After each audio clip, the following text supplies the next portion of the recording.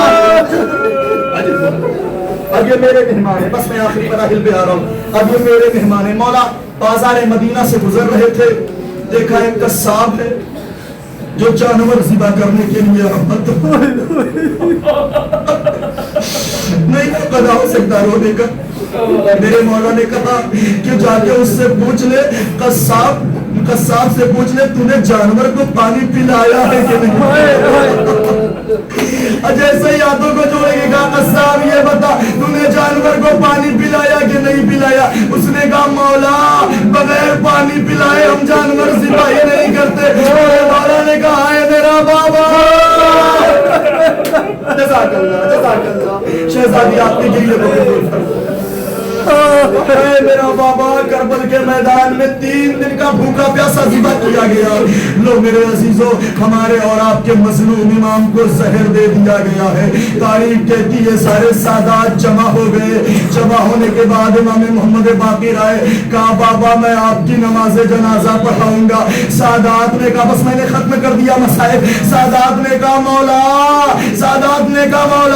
جنازہ شان و شوکت سے اٹھے گا میرے مولا نے کہا نہیں جنازہ شان و شوکت سے نہ اٹھانا اس لیے کہ میرے بابا کا جنازہ ایک سارے کربلا پہ کفن پڑا تھا کوئی نہیں تھا جو میرے بابا